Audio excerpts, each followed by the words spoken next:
പ്രിയപ്പെട്ട കുട്ടികളെ, മലയാള സാഹിത്യത്തിൽ ശ്രദ്ധേയരായ ചെറുകഥാകൃത്തുക്കളിൽ ഒരാളാണ് ഷാഹിന ഇ.കെ. പ്രധാന കൃതികൾ ഫാൻറ്റം പാത്ത്, അനന്തപത്മനാഭൻ്റെ മരക്കുതിരകൾ, പുതുമഴ ചൂടുള്ള ചുംബനങ്ങൾ, പ്രണയത്തിൻ്റെ തീക്കാടിനുമപ്പുറം, നീലത്തീവണ്ടി. ചിത്രകാരി എന്ന കഥയുടെ ആശയം പറയാം. സമകാലീന ജീവിതാവസ്ഥകളുടെ ഒരു നേർചിത്രമാണ് ഈ കഥയിലൂടെ കഥാകാരി വരച്ചു ചേർക്കുന്നത്. പച്ചയായ ജീവിത യാഥാർത്ഥ്യങ്ങളോട് പടവെട്ടുന്നുണ്ട് ഈ കഥ. സാധാരണ കുടുംബ ബന്ധങ്ങൾക്കിടയിൽ സ്വന്തം സ്വത്വബോധം സ്ഥാപിക്കാനാവാതെ നിസ്സഹായരായി പോകുന്നുണ്ട് ചില മനുഷ്യർ. പ്രത്യേകിച്ച് പെൺകുട്ടികളുടെ ജീവിതാവസ്ഥയാണ് ഇവിടെ സൂചിപ്പിക്കുന്നത്. വിവാഹിതയാകുന്നതോടെ പല പെൺകുട്ടികളുടെയും സർഗാത്മക ചോദനകൾ നഷ്ടപ്പെടുത്തുന്നു. ഈ കഥയിലുടനീളം ചർച്ച ചെയ്യപ്പെടുന്നത് ഈ വിഷയമാണ്. കഥ വായിക്കാം. ചിത്രകാരി. ഉറക്കമുണർന്ന് അയാളെത്തുമ്പോഴേക്കും ഫിസ അവളുടെ ക്യാൻവാസിൽ മഞ്ഞ നിറങ്ങളുടെ ഒരു വിസ്മയം സൃഷ്ടിച്ചിരുന്നു. പല ദിശകളിലേക്ക് മാറി മാറി ചലിച്ചുകൊണ്ടിരുന്ന ബ്രഷിനോടൊപ്പം മഞ്ഞയുടെ പേരിട്ട് വിളിക്കാനാവാത്ത ചില അനുഭവങ്ങൾ പച്ചകളുമായി ഇടകലർന്നു. വരയ്ക്കുമ്പോഴൊക്കെ ഹാഫിസ് പുറകിൽ നിന്ന് തുറച്ചു നോക്കുന്നതും അഭിപ്രായങ്ങൾ പറയുന്നതും അവൾക്ക് ഒട്ടും ഇഷ്ടമായിരുന്നില്ല. നീ എന്താ വരച്ചു കൂട്ടണേ? അവളുടെ അനിഷ്ടങ്ങൾ അറിയാമായിരുന്നിട്ടും അയാൾ ചോദിച്ചിരുന്നു. 4-5 വരയും കുറിയും, ഇതൊക്കെ ആർക്കാ പറ്റാത്തേ? അങ്ങനെയൊക്കെയുള്ള അഭിപ്രായ പ്രകടനങ്ങൾക്കൊടുവിൽ അവളുടെ നിശബ്ദത എല്ലായ്പ്പോഴും അയാളെ തോൽപ്പിച്ച് കളയും. അതൊക്കെ പക്ഷേ വർഷങ്ങൾക്ക് മുമ്പാണ്. കല്യാണം കഴിഞ്ഞ് ഇവിടെ എത്തിയ സമയത്തുണ്ടായിരുന്ന ചില ജാടകൾ ഹാഫിസ് ഓർത്തു. എല്ലാവരും കൂടുമ്പോഴും വർത്തമാനം പറഞ്ഞിരിക്കുമ്പോഴും ആവും അവളുടെ പെട്ടെന്നുള്ള എണീറ്റ് പോക്ക്, അല്ലെങ്കിൽ ശ്രദ്ധ കാട്ടായ്മ. എന്നിട്ടൊരു നോട്ട്ബുക്ക് തുറന്ന് ചിലത് കുറിക്കും. പിന്നെ തിരികെ വന്നാൽ വലിയ സന്തോഷമാണ്. കുറിക്കുന്നതോ പോറിയിടുന്നതോ എന്തെന്ന് അയാൾ ഒരിക്കലും ചോദിക്കാൻ പോയിട്ടില്ല. അവൾ കാണിച്ചിട്ടുമില്ല. കൂട്ടത്തിൽ കൂടാൻ എന്താടാ ഓൾക്കൊരിത്? ഒരിക്കലും ഉമ്മ ചോദിച്ചു. മറ്റുള്ളവരെ കൊണ്ട് പറയിപ്പിക്കാൻ ആൾ കൂടുമ്പോൾ ഓളുടെ ഒരു വരയും കുറി. ആയിടെ ഒരിക്കൽ ഉമ്മയെ അതങ്ങ് നേരിട്ട് പറയുകയും ചെയ്തു.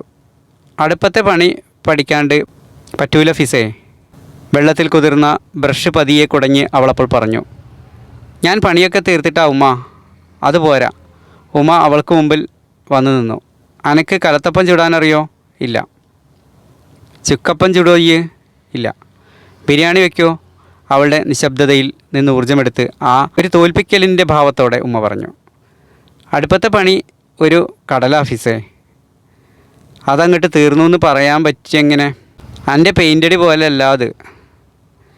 എന്നല്ല, ഇതൊന്നും പെണ്ണുങ്ങൾക്ക് പറ്റിയ പണിയല്ല. കുടുംബത്തെ ആണുങ്ങൾക്ക് വായ്ക്ക് രുചിയായി വല്ലതും വെച്ചുണ്ടാക്കാം. കുട്ടികളുടെയും മക്കളുടെയും കാര്യം നോക്കാം. അത്ര തന്നെ പെണ്ണുങ്ങൾക്ക് പറഞ്ഞ പണി. അല്ലെങ്കിൽ നാളെ മുതൽ നമുക്കെല്ലാവർക്കും ഇവിടെ ഇരുന്ന് ചിത്രം വരയ്ക്കാം. ആരും ഒന്നും തിന്നും കുടിക്കുകയും വേണ്ട.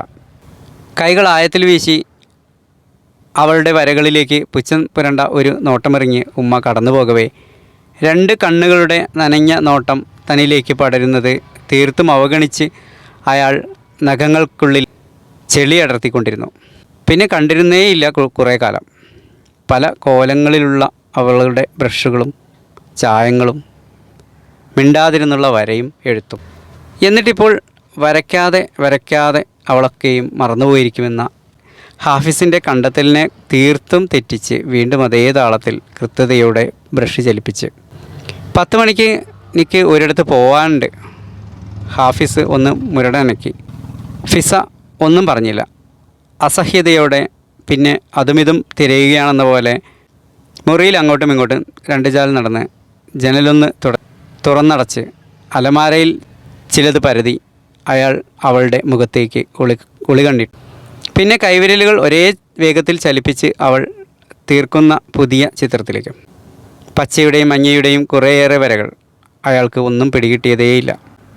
ഓരോ തവണ അവൾ ബ്രഷ് ചലിപ്പിക്കുമ്പോഴും തെളിഞ്ഞു വരുന്ന പുതിയ അനുഭവങ്ങൾ. അതല്ലാതെ ഫിസ അയാളെ നോക്കിയതേയില്ല. അവളുടെ വീട് നിറയെ ചിത്രങ്ങളായിരുന്നു. പലതരത്തിലുള്ളവ, വലിപ്പങ്ങളിലുള്ളവ, നിറങ്ങളിലുള്ളവ. തറവാട് വീടിൻ്റെ കോലായ ചുമരിലും ഇരിപ്പുമുറിയിലും കൂടി കണ്ടിരുന്നു ചിലതൊക്കെ. ഓൾ നന്നായി വരയ്ക്കും. പിന്നെ കുറച്ച് എഴുത്തും വായനയും. അവളുടെ ഉപ്പ പറഞ്ഞു. കല്യാണം ഉറപ്പിക്കാൻ പോവാന്ന് പറയുമ്പോഴും അവൾ പറയേ വര നിർത്തൂലാന്ന്. അതിനിപ്പോൾ എന്താ, ഓൾ വരച്ചോട്ടെ, ഓളെ കൈകൊണ്ടല്ലേ. ഹാഫിസിൻ്റെ ഉപ്പ അലക്ഷ്യം പറഞ്ഞു. നമുക്കെന്താ അതിന് പണി? ഓൾ വരച്ചാ? ഫിസ എന്ന് വെച്ചാൽ എന്താ അർത്ഥം? ഇടയ്ക്ക് കിട്ടിയ ഒരു നുറുങ്ങു നേരത്ത് ഹാഫിസ് ചോദിച്ചു. ഭംഗിയുള്ള ഒരു പെയിൻറ്റിങ് അയാൾക്ക് മുമ്പിലേക്ക് നീക്കി വെച്ച് അവൾ പറഞ്ഞു, നോക്കൂ, മൂടൽ മഞ്ഞ് പടർന്ന പ്രകൃതി, ഇടയ്ക്ക് മായുന്ന മഞ്ഞിലൂടെ കടന്നു വരുന്ന തെളിവെയിലിൽ നരച്ച പച്ചയുടെ മഞ്ഞയുടെ ഇടയ്ക്ക് പൊട്ടിവിടർന്നൊരു ചുവപ്പ് പൂവ്, മൂടൽ മഞ്ഞ്. അവൾ പറഞ്ഞു, അതാണ് ഫിസ. അയാൾക്ക് ആകപ്പാടെ വിസ്മയം തോന്നി, ഒരിത്തിരി അപകർഷവും. ഇങ്ങനെയൊരു പെൺകുട്ടിയെ അയാൾ ഒരിക്കലും പരിചയപ്പെട്ടിരുന്നില്ല. വെറുതെ കലവില പറഞ്ഞു പോകുന്ന പെൺകൂട്ടങ്ങൾ, അവരുടെ ഉടുപ്പുകൾ, വളകിലുക്കങ്ങൾ, ഒളിനോട്ടങ്ങൾ, ഫാഷനെയും സിനിമകളെയും കുറിച്ചുള്ള വർത്തമാനങ്ങൾ, ആൺകുട്ടികളെക്കുറിച്ച്, ഇതിലപ്പുറം മൂടൽ മഞ്ഞ്. റബ്ബറിൻ്റെയും സ്വർണത്തിൻ്റെയും വിലകയറ്റിറക്കങ്ങൾ, നല്ല ഭക്ഷണം, ചിരിക്കാൻ വകതരുന്ന സിനിമ, അതൊക്കെ അയാൾക്ക് താല്പര്യമുള്ള വിഷയങ്ങളാണ്. പക്ഷേ ചിത്രങ്ങളും കവിതകളും ഞാൻ കണ്ടിട്ടുണ്ട് നിൻ്റെ പെണ്ണിനെ കണ്ണൂർ വെച്ച് ഇൻ്റർസോണിന്, സുഹൃത്ത് പറഞ്ഞു. നന്നായി വരയ്ക്കുമായിരുന്നു. അവൾക്ക് തന്നെയായിരുന്നു അന്ന് 1ാം സ്ഥാനം. ആ വർഷം ചിത്രപ്രതിഭയുമായി. ഒരുപാട് പേർ അവളെ അഭിനന്ദിക്കുന്നത് കണ്ടിട്ടുണ്ട്.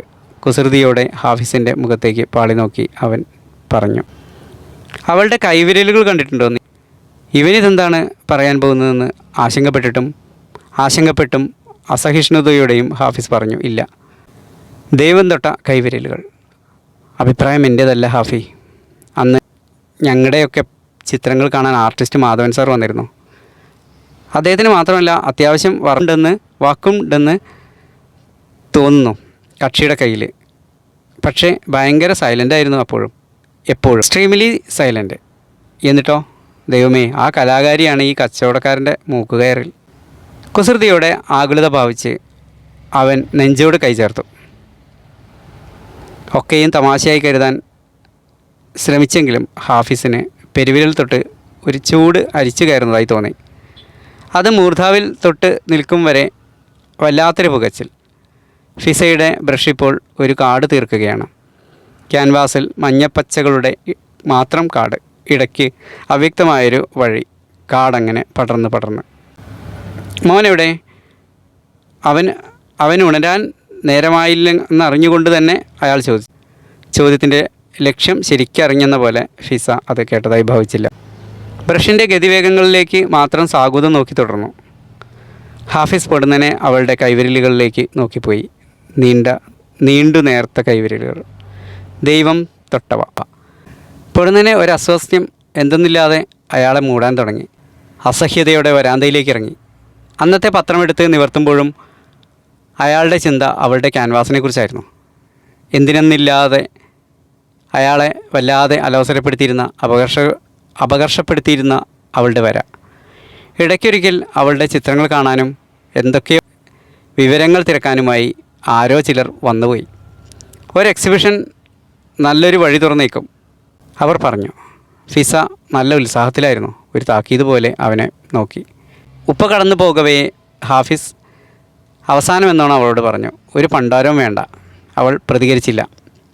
ഇപ്പോഴെന്ന പോലെ നിശബ്ദമായി അങ്ങനെ അങ്ങ് പോയി കളഞ്ഞു. ഈ മിണ്ടാതിരിക്കലാണ് എന്നെ വെറുപ്പിക്കണത്, ഹാഫിസ് മനസ്സിൽ പറഞ്ഞു. ചിത്രം വരയുന്നൊരു മിണ്ടാറില്ലേ? മിണ്ടിയ വര തെറ്റുമോ?